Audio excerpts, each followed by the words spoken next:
One. On the tee, Stephen Watson is gone. Although he may be joining us because he is off on a pretty spectacular golf trip that he is making for the second time. I have yet to make the trip, and I definitely want to talk to him about that. We'll see if he joins us, if he has time, as he is down in Pinehurst celebrating a friend of his and friend of mine, his 40th birthday down there. So we needed a cousin sub of the day. And that fell onto my shoulders. And, okay, who are we going to bring in? Who here at Good Karma Brands can we bring in as our cousin sub of the day for On the Tee? And my first-round pick, luckily, was available, able to jump on from Wisconsin's Morning News, Vince Vitrano. What's going on, buddy? What an honor. Thank you, Gabe. Yeah, absolutely. Yeah, glad you could be here, pal. Well, now, so the first thing I asked Gabe is man, I'm a golf fan. I watch a little bit of golf. I do whatever. But, I'm not going to be in a position to really dissect, the Ryder Cup selections and whatnot. Like, what do you need from me? He's like, you'll be fine. Yeah, no, you'll be fine. So here I am. You play golf. You watch golf. I'm sure I will want to. I like the golf. We will get into the Ryder Cup here in a little bit just because I feel every golfer has a take on whether or not Keegan Bradley should have been a playing captain, should not have been a playing captain. So we'll certainly get into that. But I just want to get into your golf bona fides right away, just to why, you were one of my first picks, because you are somebody who loves to play golf when you can. I do. I'm a once-a-week golfer for sure, which is a deal that I made with my wife back almost 20 years ago when we had one daughter, and then my second kid was twins. Second kid was kids 2 and 3? And right. And what I meant to say was we were blessed to have two. I'm sorry, Gabe. We were blessed to have the wonderful news that on top of a 2-year-old, you'll have 2 babies. So I remember friends telling me, like, dude, we're never going to golf again. Like, this is done. And I made a deal with the wife. I'm like, I'll quit all the other stuff. I'm like, I'll quit softball. I'll quit card night. I'll do whatever. But, like, please let me get out once a week so I can keep, because golf is one of those games where, like, if you play 4 times a year, you're going to get what you get. Mm-hmm. Oh, yeah. So if you don't stick with it, right, and I wanted to golf at a certain level, and she's been great and supportive of that, and so we've done that, and now all the kids are out of the house. So that was my follow-up question. We're going to ramp this up a little bit. Here we go. I was about to say, this fall you are now an empty nester, so does that mean the golf is going to ramp up, and you have an opportunity to play more golf? That's what it means to me. We haven't the negotiations haven't quite fully happened. Entered a lot of those conversations in the Vitrano household. There's some more golf just popping up on the calendars. It's like, oh, Saturday and Sunday. Like, well, it's a 2-day tournament. I mean, there's nothing I could do. So, yes, that's the plan. My wife golfs a little bit, or has, and I would love to see her sort of pick that up again. So that's something we can do together. So one of the things that Stephen and I like to talk about is what has drawn us to the game, and it's the reason why we're in year 5 of On the Tee. So why was golf so important to you that you were willing to give up all those other... I didn't even know you played softball. What position did you play in softball? Center field, my friend. Okay, yeah. All right, yeah. I'm just tracking down some fly balls. So what was so important to you that you wanted to make golf... Like, hey, I'll give up everything else, but recreationally, this is what I'm going to do for fun. And I know it's fun every time you tee it up, every Saturday or Sunday. You're having a blast out there, I'm sure. But we can get into that if you'd like. You've played with me. Oh, yes. I definitely want to get it. But why was golf the thing that you wanted to keep? You know what? Actually, so I played tennis in college at St. Norbert, and granted, that's not, playing for Stanford or something like that. But it was still, that was my primary sport. And I didn't really take up the game, Gabe, until really after senior year. And part of the reason was tennis is one of those sports where if you and I aren't of close ability, almost like ability, it's either it's not going to be fun for one or both of us. Right. And so it was hard for me as I moved into adulthood and whatever to find that tennis match or that, good match to do. And everybody I knew was playing golf. And you are a much better golfer than I am. You and I can play together. We can even play against each other because of the handicap system and all these other things and still have a nice day as long as we're all moving it along here. So I loved that about golf. The other thing is I'm a lawn guy. Yeah. And where is there a better manicured surface than a golf course anywhere? Like, part of it legit. I don't hike. I'm not a nature guy. That's my outdoors. And I love a well-manicured golf course. So a bunch of things like that drew me to the game. And it either bites you or it doesn't, and it bit me. Yeah, no, that's fantastic. I love that because it just golf has opened up so many things and like so many friendships for me. And I loved golf as a kid. Played a ton of golf when I was younger. Like, dude, I wish I had, because you can't teach a game to an adult. It's just so hard to learn something like that. Yeah. And I mean, I left the game behind for a while. Like, I would play occasionally, but I was busy playing baseball. And much like you, Division III athlete, you're doing off and doing those things. And then once you get out, it's like, well, for me, I was doing play-by-play for the Madison Mallards. I didn't have time to go play recreational baseball, but I could go to a golf course in the morning with the a couple of Mallards coaches, and we could hit it around. And it just my love of the game just continued from that. But just the connections you can make to people. I have so many people now in my phone where my main connection is golf. And I know I can, text those people, and it's such a great relationship builder once you have that in common. And the example I'll use, the first time I went to Scotland was with Tony Smith. Does the games from our Cats teammate here at Good Karma Brands, and he had a guy who bailed. They had 8 guys going over to Scotland, and we were up at the old place. We were up on Capitol Drive, Radio City, and we were passing each other in the hall. And he went, "Hey, I got an open spot in Scotland. Do you want to go?" I mean, I'm probably going to need more details, but yes, I'm in. Tony Smith, yeah, Tony. I can go. And Tony was literally the only person I knew. And I just figured, well, there are 6 other guys on this trip that want to play golf in Scotland for a week, so we'll find something to talk about. Probably we'll have something in common. We'll find something. And it was a fantastic trip and a great group of guys. And there aren't very many hobbies I feel like you can do that, where you're just like, oh, yeah, I'll just go with a bunch of strangers to a foreign country and be perfectly fine. Well, as leery as we all are of getting paired up or the dreaded single to join you when you're at the golf course and like, all right, we got Neitzel threesome and Scott single. Right. So there's a level of anxiety about that. I could count on one hand the number of times that single or that other twosome or whatever didn't turn out perfectly fine. Yeah. Met a couple of strangers today, never said boo to someone before, and there we are. We walk 18 holes, and you're like, I could actually play golf with that guy again. Yeah, and again, that's what I absolutely love about this game. Now, this game will also drive us crazy, and it drove you crazy. You mentioned a 2-day tournament that drove you crazy recently. The Arnold Walker is the Milwaukee County Fall Championship, and it's an open, so you don't have to be part of the MCPLA, which each of the county courses, if you don't know, in Milwaukee has its own club. Gabe's at Brown Deer. I'm at Oakwood on the south side. And we compete against each other, and we compete in these various events. So this is a 36-hole medal play, a stroke play event. And day 1, I play myself out of the tournament. It wasn't the worst golf. It wasn't there. And I'm down into a single-digit handicap now, Gabe, which is new space for me, as I've gone to Gabe, who's my golf guru, to discuss. Don't worry. We're going to get into some of the discussions we've had over the years. Well, it's a new mental and competitive space when, you go bogey, double bogey, and you're like, I'm done here. Yeah. Because I got some guys who might shoot 71 today. So there is that. But wait, anyway, were you in Homer's group? I was not. Oh, okay. But that went like wildfire around the course. Homer shot. We have not talked about that, so I will quickly get out of the way. I had somebody text me asking if Homer was a sandbagger. So at the same tournament, and it's flighted, right? Like you have a championship flight, A, B, and it's all flighted. And I don't know what flight Homer was in. I thought he was in A, wasn't he? Okay, was he maybe in my flight? He might have been. I don't know which flight he was in. I just know that I got a text from a couple of different people I know. Hey, what's up with your guy Homer? I mean, that could mean a number of different things. Yeah, like where do you want to start with this? Is he a sandbagger? What are you talking? No, like absolutely not. Well, he's 1 under through 10 right now at the Arnold Walker. Unbelievable. Oh, gee. He ended up shooting a 72.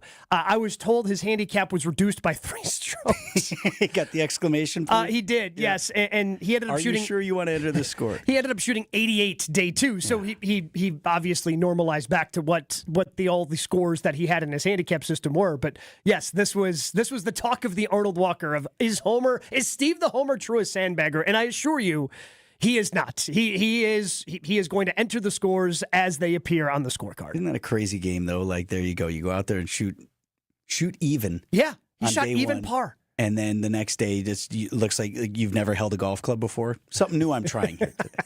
So I had kind of that day on the front end. It wasn't the worst golf, but I knew looking at the end of day 1, all right, you're not in a position to compete for even really being in the money. Mission day 2. Let's go out there. Let's have a really nice round. Let's make a run at the middle of the pack and feel respectable about where you finish, right? And I get on the struggle bus early. Some bad luck, some bad shots, yada, yada, yada. I'm all the way down at hole 6 before I par a hole. Come on. But I have a nice par on 6. We're out at Dretska. Nice par on 6, like saved a good par. And I'm like, all right, here we go. Mm-hmm. Next hole is a par 3 that measures, depending on your tees, somewhere between 180, 200 yards, right? Up the hill. Yep. Up the hill. So difficult hole, one of those, like I never get there no matter how much club I take. I'm just not You take getting driver, it's just Right. not going to, just for whatever reason, it's coming up short. I don't know what's going on. So, but we're trying to build off the par and still save a decent round. And I put it in the stuff on the right. Okay, great. Maintaining composure, Gabe. New Vinny, like let's just even keel it. Hey, we'll just find a way out of here. I put it to 2 feet. Whoa! For my second. Proceed for my third to not even grab a side of the cup. From 2 feet, didn't even scare the hole from 2 feet. Go in, guy. Just a complete pull. In frustration, then, the mature man that I am, I then backhand my comebacker, which chases past the hole. As the thought of Phil Mickelson in the U.S. Open had actually entered my mind, I proceed to hit the ball while it is still in motion on the green, knowing I shall be assessed a 2-stroke penalty. Bing, bang, boom, bong, 9. 9. I didn't realize that you had hit it to 2 feet. You had told me that there was a story behind it. I did not realize it started with missing a 2-footer. Didn't even touch the edge. I don't even know how that's possible. Stand here. I'll get you a bucket of balls. Don't touch the edge on this hole. It'd be tough. It'd be very hard to do that. Best part, too, is I'm playing with 2 guys I didn't know. You get matched up. Oh, yeah. Because you're playing in a tournament. Yeah, like you're just playing with guys, yeah. Here's this guy. I've never met this guy before, and I'm watching him lose his mind right in front of me. And then on top of that, it's not like anybody was still in the running, but like they also want to put up a good score. And here's this guy. Here's this completely clown melting down. So I felt bad. I apologized to those guys and played out the round. And that can't happen. You can't be that guy. But what'd you do on the back? I shot 35. And if I just put in my 4, yeah, right, yeah, you'd had that respectable score. Yeah, your nice, respectable score that you're looking going, for. You donkey. So the one thing that I have learned playing, and again, it's not high level competitive golf, but playing some competitive golf, some things like the Arnold Walker, or even just different tournaments, whether it's at Brown Deer or now that I'm at Wisconsin Country Club, like playing some of the events there. Yeah. Nobody cares. Nobody cares but you. Because one of the first times I ever played the Arnold Walker, I threw up on my shoes. Like just absolute terrible opening round. Kind of like you, I'm okay, I'm going out first. This is bad. And for a second that Saturday, I thought about, maybe I just won't show up on Sunday. Mm-hmm. And then you come to your senses like, what are you doing? You already paid for this thing. You're just playing a round of golf.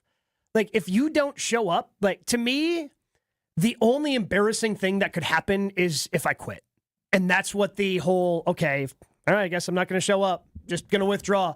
And then what that also ends up doing is kind of screwing with whoever you're going to play with. And this happened to me at a state match play qualifier a couple of years ago. I was playing at Brown Deer.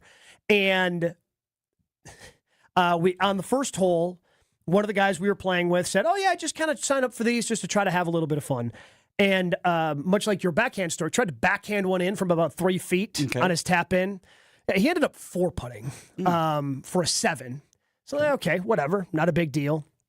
And when we get to 9, he's like, yeah, I think I'm just going to walk off after 9. Oh. That's kind of weird.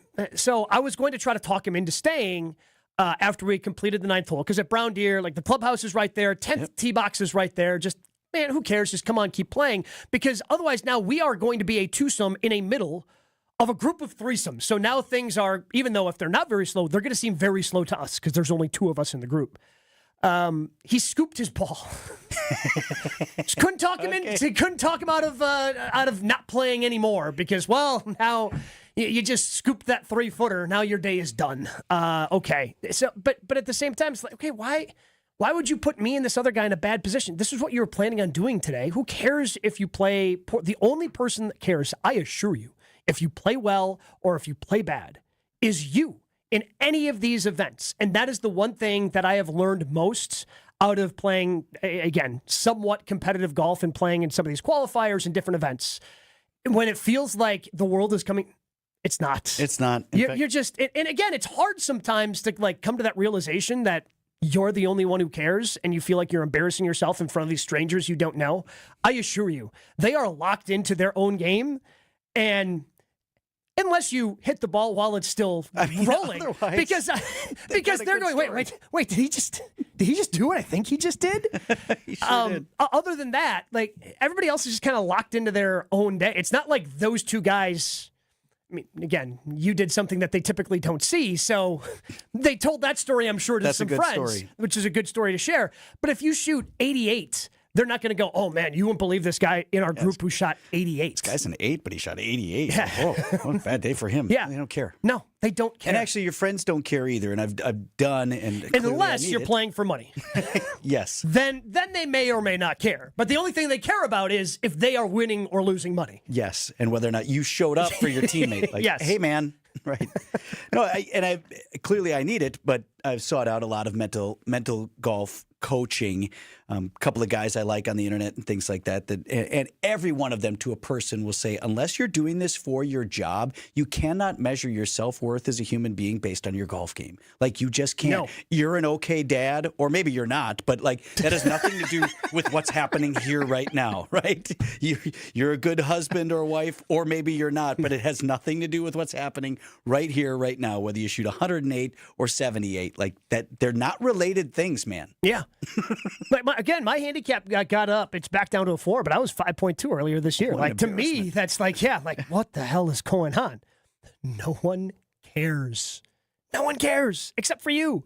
And again, the scores are what the scores are. And I think I've gotten a little bit better about that as I've progressed here this is the scores are what the scores are. It's not to say I won't get upset every once in a while on a golf course, because I mean, if you don't get a little upset when you're playing golf, did you actually play golf? Well, that's the balance, though, of like one thing I've struggled with, and I talked to a tennis coach of mine about this. I'm like, where's the balance between, because I've played with guys who are like, it's just golf, but I'm like, well, I'm not that either. Like, I care. No, I care. Yeah. So where do you balance this doesn't matter in the grand scheme of life versus I just don't care. I'll drop one here. I'll bing here. I'm in the woods. Oh, well, like, it still matters. So finding that balance is important. You still want to be a competitor. Yeah, because to me, it is, as much as I love the game and just love doing, like, it's still a competitive outlet for me as a former college athlete. Like, this is, yes, what I do for fun, but it's also a way to kind of release the competitive valve that I have inside me. Like, I want to have that competition. It was one of the reasons that I ultimately joined this club. I didn't even know they had these, and I hadn't played competitive golf before. But when you grow up as a young athlete, as a high school athlete, as a college athlete, and then it's done when you're 22 and you don't compete head to head or on team sports like in life, that's a gap. Yeah. You're not used to get the juice of competing. And we're playing for gift cards, and I need another hat like I need a hole in the head. I don't even wear hats. But I want to win that hat if that's what's on the line. If that's what's out there. The prize, I'll figure out what to do with the hat later. But right now, that hat is important. Vince also did something that I think a lot of people should do, and he talked to me about extensively while he was doing it. He got fit. I want to get a check-in with Vince in the fitting, because the first time he hit the clubs, he claimed they did not work. I want to get the update on whether or not they actually work now. We'll dive into that coming up next. Vince Vitrano, our cousin sub of the day, here on the tee. But for an unforgettable 18 holes on 250 acres of private natural land, the Bog provides the ultimate golf experience. So book your next tee time, 262-284-7075. You know how much Steven and I love the Bog. We're out there for the ESPN Milwaukee Open, the Ringer event through the MAC Fund. Got the quarter zip on today that we play 100 holes out there. We know it very intimately, know it well. You'll have a blast. Head over to golfthebog.com. Discover a hidden lakeside course in beautiful Delavan, Wisconsin with Majestic Oaks. Tee off on a course with over 2 miles of lakefront for wide fairways and challenging greens. Wait, this lakeside 18-hole course offers a golfing experience like no other. But Steven and I can't talk about this enough. The family golf nights, the best ones in the state. Everyone can enjoy the game together. Get this, Vinny. Golf cart, drink, snacks under $15 per person. Under $15 per person for golf, cart, drinks, and snacks. $15 per person at Majestic Oaks. If you're ready to play, book your tee time today, LakeLawnResort.com and Majestic Oaks Golf Course. It's a good track. We've had our WTMJ golf outing out there. I was just about to ask you. Right. They are. Track. I had never played down there, and we went down, and the staff was fantastic. They gave us a signed flag with everybody for me and Steven, which was fantastic. And the golf course was really fun. I mean, very different nines. The greens are wild. greens are wild. And the view's really neat. If they're, if part of your golf experience is looking around and having a look, I mean, you're overlooking the lake there, and just a really fun place to play golf. Okay, so earlier this offseason, you got fit for new clubs. Finally decided, hey, what were you playing before? I was playing the Ping. I mean, they were 2015, so okay, about a decade. Does that sound right? Sounds about right. Okay, so something in there. A mid from your player improvement club. Between that and a blade, somewhere in there is the players club or whatever they call it. Yeah, so I believe that would be the players distance club is what they call it, between the players and the game improvement. Yeah. Players distance iron is what's kind of in between that. And you decided you needed an upgrade. It's been about 10 years, and actually I later discovered that particular kind of Ping had a weighted back in the cavity, and there were a couple of clubs where that weight had fallen out. I was wondering, how come I hit my 8-iron longer than my 7-iron? Never occurred to me. When I went to get fit, the guy looks, he's like, well, I can tell you that, this club is broken. Oh, okay. Which I got enough problems, right? So that explained things. But yeah, I thought, look, if we're only going to do this once every 10 years, which is about as long as you want to push irons, right, Gabe? Probably. I mean, if you're, again, unless your irons break like Vinny's did, as Vince Vitrano is our cousin sub of the day here on the tee. But yes, some guys with irons, they just get so comfortable with them. I played golf a week or two ago with a guy who just loves these Nike irons he has. Okay, it's been a minute. If you hit them that well and they're not broken and you're that comfortable with irons, I feel like it's more of a feel thing. Now, if you were playing a driver from 2010, if he pulled out the Nike Sasquatch, first of all, I would say sick. That's a square driver, and that thing is sweet. Solid pull. Second of all, there's been some technological advances in driver heads and shafts. Maybe you want to upgrade that. I don't know, those first TaylorMades, the bubble shaft, right? Still see a few of those out on tour, and guys still hit them. Let me tell you. A bubble shaft. So, yeah, I figured I knew I needed an iron upgrade, and I thought, if we're only going to do this once every 10 years, let's do it right. So I did the Club Champion. I did the full bag fitting, and so I did, putter through driver and everything in between. And I think the deal they were offering, and the deals go from, they vary, but in this particular instance, it was the whole bag fitting is $400, but if you buy a club, we'll waive the bag fitting. Yeah. So you just have to buy one club. So I ended up buying a putter there, which was somewhere in the neighborhood of $500. Yeah, the stuff isn't cheap. And it seems like it's probably a conversation we need to have about golf, about how it's an expensive sport and only getting more expensive. I've seen some things about how drivers are getting more and more. Right now, if you want the new Titleist driver, it's $650. Jeez. And next year it could be $700 to $750. I mean, I think my 2 sets of irons ago were $650, $750 for the whole set. Yeah. Right? You're getting a whole bag full of clubs, and now you're at one club. So I knew, but here was the thing. If you break it down per round, or even if you break it down per season, you're spending enough on greens fees, you're spending enough on all this other stuff, you're spending enough banging balls into a net or whatever, be at least fit with the proper equipment. And it was really worth it. I go through this whole process. It was 3 hours, dude. Oh, yeah. You had to have been exhausted by the end. Psychologically exhausted. So this is one of my favorite stories. Josh, I don't even know if you've heard this one. So a couple of years ago at Oakwood, Vince's course, they had a state amateur qualifier there. And it was the one in Milwaukee, so I signed up for it. And, these things are typically earlier in the morning, tee times between 7:30 and 9:30, 10 o'clock, however many ever, people are playing in this thing. And I start walking up to the range, and at the very end of the range, I see a guy in just a t-shirt, shorts, and a headband. Man, this guy looks like he's really grinding. I wonder if he even has a change of clothes. There's no way he can go out for a qualifier. Why is he working this hard? And as I get closer and closer, it was Vince. It was Vince just grinding on the range. Had no idea that there was an event going on. He just happened to take off the morning, and he's like, oh, bunch of free balls here. I'm going to start grinding on the range. Home course, this must be for me. And the headband is to better hold the earbuds in. Oh, I didn't even know that. Yes. So when you're really going hard after it, you don't want those things flopping out on the course when you're You're banging away. So I was going to ask why not a hat, but now it makes a lot you more needed sense. that. I must have hit 1,000 balls. This is great. He was just grinding away at the end of the range. It was fantastic. Anyway, I digress. Back to you. So you got the new putter. Exhausted though after the full bag, but we get fit as it turned out, and I wasn't brand loyal, but I ended up in Ping's the 535. 535. Sounds about Doesn't right. matter. Same type of Ping club. has so many numbers at 10 this years point. better. It is hard to keep track. Like it. It's got a really clean look. Looks like a blade, but has a little bit of thickness to it and forgiveness for a player like me. And we did that. The exhausting part of it is, though, it's like, which brand? And then in the brand, which is it this one or is it this head or is it that head? And then every different kind of shaft and all of that stuff. So I leave with the specs, and what I did was I bought the one club there, and then I had some shop credit over at Oakwood, and I really like my pro. Shout out to Adam Anderson, great pro over there at Oakwood, and he's like, yeah. Look, I could talk to my Ping guy. We'll get you close to the specs that you've given me. Won't be exactly the drive or the shaft or whatever, but we'll get close. My Ping guy said, yeah, we can take care of that, and then I went ahead and ordered them in the offseason. And so, again, like any golfer, well, first of all, I have to ask this question, and I feel bad because Steven's not here. So I am going to be impeaching his character, but I feel completely fine about it when it comes to this.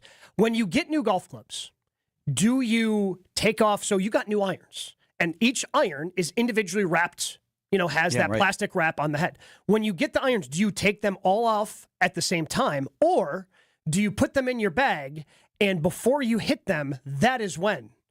So you take off the plastic on the iron. So, like, you might not take off your 7-iron head, for a week I see or what two. you're asking. Yeah.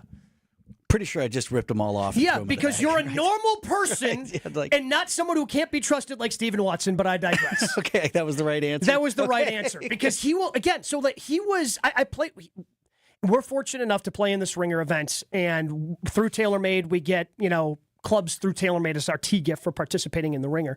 So he's gotten a couple of sets of irons in the time that I've known him, just upgrade him because we get these, part of the deal. And there have been times where I have played with him in the Ringer event. We play 100 holes. And then 2 weeks later, I play with him, and there is still one iron in his bag where the wrapper hasn't been taken off because he hasn't hit it yet. A little tag on it and everything? This is your set? Yeah. Yeah. He hasn't taken the wrapper off because he won't do it until he has to hit it on the golf course. Okay. He looks at it as a little gift he gets to unwrap before he hits the shot. Man, there's a lot else going on in golf. Like, other things to think about. Yep. No, this is what he does. So then you get the irons. Yeah, excited to take them out. Adam says, take a look at everything, make sure it's all right. Yep, bing, bing, bing, bing. Well, I start looking closer at them, and I got graphite shafts. Yeah. I'm like, all right, well, I take them out to the range. That is for those, again, graphite shafts. A lot of professionals have graphite shafts in the irons now. And, well, so kind of not really being up to speed on that and not really having, I guess, talked through it with my guy who gave me the specs. He's like, well, this is what you checked out in. Okay, fine. I guess it hadn't occurred to me that I might be in graphite. And I'm like, I think I got the wrong clubs. Well, because then you went and hit them. So then I go to, where did I go? I go to both Gastrow's and Moreland. I think I went out to Moreland, right? And it's cold and whatever. Yep. But, we'll give it a shot. You got the heated bay, Yeah. You want to see the ball flight. It's different than hitting it into a screen. And these balls were flying everywhere. Bing, bing, bing. I'm like, I got the wrong clubs. I don't know what I'm going to do. I got the wrong clubs. I already opened them all. Yes, I took all of them out of the wrapper. I got to talk to Adam. Like, these can't be the right clubs. I was supposed to get steel shafts. Yeah. So I email my guy, Adam, I tried the clubs. I'm a little bit concerned here. It says whatever. And he's like, okay. He goes, let me go back and look at what you sent me. He's like, yeah, it says right here, like, this is what you ordered. And I'm like, it can't be what I ordered. I go back, I look at mine, and sure enough, like, I spec'd out in the graphite. He's like, hey, well, like, how many times did you hit him? Like, well, once. Well, and again, while he's having this conversation with his pro, he is also bending my ear after our shows upstairs, like, Gabe, this can't be right. Like, graphite, like, it can't be right. Clearly, there is something wrong with these golf clubs, and no, I shouldn't be in graphite. So I had to, like, calm him down of, no, Vince, like, graphite is very common now. It's not what it was 15 years ago. It's not what it was 15 years. Because, again, 15 years ago, if you had a graphite shaft in your irons, you're thinking slow swing speed, you're a junior, you're a senior, And I don't care, but I just didn't think that was where my swing was at. But that's where a lot of the technology has been in these golf clubs, is having graphite check. Because again, they can still be just as heavy, but they can give you a little bit more of that forgiveness that you're looking for. I appreciate the self-confidence to not blame yourself in this situation. Because me out there, it's always me. I'm always the problem. Even if I had a club head that had shifted on me, and I was like, wow, this keeps going that way. I don't know what I'm doing. And then someone said, hey, look here, dummy. Your club's broken. I know another guy who had his clubs broken. Yeah. Anyway. Right, Josh. So, it's all good now. I do really like him. I appreciate my guy Adam for talking me off the ledge, and I would encourage those. And my dad is he's not a good golfer, but he loves the game, and he discovered it late in life as well. And we go out there, and he hits his driver okay, and pretty much anything else he doesn't hit real good. But he likes a hybrid or two that he has in his bag. And my dad's one of these guys. He's got a bag of there are probably 20 clubs in there. I don't know, and whatever. He's over the limit, is what you're trying to tell me. Whatever recent acquisition from Golf Galaxy, whatever, or off the bargain rack somewhere, he throws that in there, and which is fine. I don't care. We're not playing a tournament, so do whatever you want, man. But he hits these hybrids, okay, Gabe. And I told him, hey, look, do you have any appetite for it? It's going to cost you a little bit of money, but if you go in there and get fit, and this is the look that works for you and the style of club, they'll put a bag full of hybrids together. Oh, yeah. You. I mean, you can hit a 9 hybrid. My grandpa had a 15 wood. Yeah, there you go. Right. It's 15 wood. That's all he could hit. He had a couple of irons that went, a 9-iron pitching wedge or whatever. Throw a wedge and a 9 in there. And the rest was, a wood. This hybrid sort of look or whatever it is that they've made something that will fit your eye better. And I haven't convinced him to do it yet, but I certainly want to. He plays enough where it's man, this will bring you joy. Spend a few $1,000 and let's get it done. Our gem of the week is, hey, go get fit. Be like Vince, go get fit. And again, if you've done it recently, maybe you don't need to. But again, if you're playing enough, getting fit, whether it's going to a club champion, whether it is just doing a demo day at your local golf course. And those are free usually. Yeah. Right? Yeah. And you get opportunity just to try to figure out, something that works a little bit better for you, because a lot of these companies have a lot of options to try to get you better. And the gem of the week brought to you by the Jewelry Center. Engagement rings, wedding bands, gifts for that special someone, even repairs. It all happens at the Jewelry Center. Visit any one of their 3 locations, Greenfield, Brookfield, and in Burlington. Online, shop TJC.com. Everybody's got an opinion on Keegan Bradley and the Ryder Cup. We get Vinny's coming up next on the tee.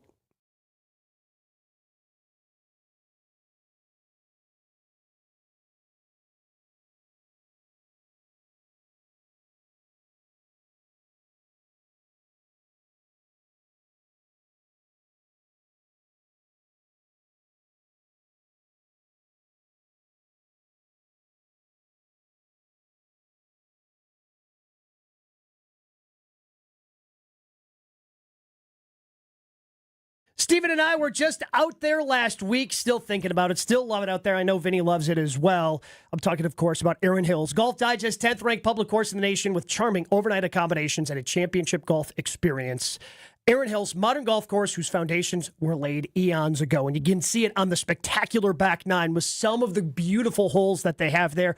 Erin Hills, it's championship golf in Wisconsin. Plan your trip at erinhills.com. Vince Vitrano, Wisconsin's Morning News, is our cousin sub of the day today for Stephen Watson. And have you ever stayed out at Erin Hills? Have you ever looked at that's the one thing I need to do out there. I need to stay at one of the cottages and play out there. One of those multi-dude, or well, depending on your outing, right? Yeah, one of those things where you stay. And I haven't either, Gabe. And what's so attractive about that is just going out there and putting around on their putting course or doing other things. And don't they do a thing at night too where you have that alternate tee box and fire at number one? The kettle loop. Yes, okay. So Steven and I have done that where it's like the first 5 or 6 holes, but it's different tee boxes. Like you said, there's a hidden tee box for number one, and it's a bunch of half par holes. So from that type tee box 1 instead of a par 5, now it's a par 4.5. You play the par 3, which I believe is the 5th hole, the 6th hole out there from the very back tee, and it plays as a 3.5, a 250 yard, it is, It is beautiful. So, yes, if you stay out there, you get the opportunity to play the kettle loop. Really have as the well. hospitality piece down there as well at Erin Hills. Like you'll go get treated like a king or a queen. And actually, the other thing that I haven't done enough of is just go out there and have dinner. Oh, yeah, because the Just food's be around the good. golf course. Excellent food, that little pub there. Everybody's super friendly. So really, really great property if you haven't been out that way. All right. Steve and I love talking about the Ryder Cup here on the tee. And I know you're just more of you'd like to play the game. You kind of casually pay attention, but no matter the level of golf fan you are, you have an opinion. Should Keegan Bradley have picked himself to be a playing captain for the Ryder Cup for Team USA this year? I love what Keegan did. I think he made the right decision to not play himself and also captain the squad just because of, and just look at past history. Go look at the last 2-3 Ryder Cups. How much difference who the captain is makes, and the decisions that your Ryder Cup captain makes that have nothing to do with golf. Like, that's a lot to put on a guy. I mean, when you look at the masterful job that Steve Stricker did here when it was at Whistling Straits versus what we saw with Zach versus what we saw with Jim Furyk the year before, like just the Ryder Cup before. And I know, in fairness, those guys were overseas and no, Strick was right here at home. Zach Ryder was a terrible captain. It's okay. You can say it. Right? He was a bad captain. Like, the communication obviously wasn't there. He just, again, I think you can tell the difference between some of these good captains and bad captains. Like, yeah, Jim Furyk got boat raced when he was the captain, but I mean, Patrick Reed went out and shot like an 80 in one of the rounds, right? Like, there's only so much. There's only. I mean, don't B. Reed tried to. Don't get me wrong. He absolutely tried to pin it on Jim Furyk, but like, there's so many things that are just out of your control. And Team USA got boat raced, obviously, when they were overseas. It's just, and I see anybody who was around Strick, and you hear them talk about just how exhausted he was just being the captain. Yes. So trying to do that and then trying to prepare yourself to play seems impossible. So I think he was one of the 12 best players, and he would have been on the team as a player. Totally agree. Had they not asked him to be the captain. But to have the respect for the captaincy of not going, oh yeah, I can do both these things. I thought it was just the mature move, the right move, and it makes me hopeful for Team USA for the Ryder Cup this year. What I'm so frustrated about is there's kind of a playbook, right? I mean, if you go back to... It started with Azinger. Right. You go back to Zinger and what he did, and he sort of put together the playbook. Like, we figured out some things. We got our butts kicked for a few times, and like, here was the reset.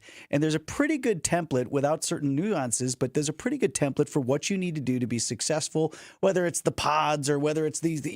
But it's there. He almost literally wrote the book on it. Oh, he did. He wrote a book after it. He literally wrote a book about it. Why we have guys saying, like, nah, that didn't work good enough. Here's my way. Yeah. And then they're surprised every time when it doesn't work. Yeah, it seems like the guys who have wandered away from that, and unfortunately, it's been guys overseas. Tom Watson, famously, in 2014 was an awful captain. Zach Johnson seemed to kind of wander away from it, and then panics of, okay, we're going to put you two guys together. Like, wait, we've never played together. He plays a way different ball. How are we going to, and like diving into, again, the details for the Ryder Cup, like the margins can be so small. Yes, the type of ball you play when you're Bryson DeChambeau swinging as hard as he does, with making sure you're pairing him, if you're playing him an alternate shot, with somebody who plays a similar style golf ball. Like, those things are important. These guys are so good; they know how their ball is going to react. And when they're trying to hit these iron shots, when they're trying to hit these little nippy wedge shots around the green, like, all that stuff ends up mattering. And yes, some guys pay attention to those details. Stricker, Zinger, even Davis Love. Davis Love got unlucky with the huge comeback in 2012 that Team Europe had at home down at Medina. But, I mean, the guys who have followed it have typically had the most success. And I feel like Keegan is going to be well prepared and have a plan for Team USA. I think what you have to do as a captain of a team of individuals, and there's no more individual sport, right, than golf, but yet you put together this team, is you have to respect the individual player. And you may think it's nuts that this guy's obsessed with his ball. You may think it's nuts that this guy doesn't want to wear the shoes, right? Yeah. That's fine. But guess what? That's what they want, and they're on your team. So figure out a way to deal with it. Understand that. I thought Strick did just such a good job of respecting the individuality of players. Brooks Koepka, he likes to nap before the thing. Well, no, we have team meals at this time. If dude wants to take a nap and that's what it takes for him, then let him take the bus back over to the American Club, take his nap, come back and kick somebody's ass. Yeah. Like, just figure out.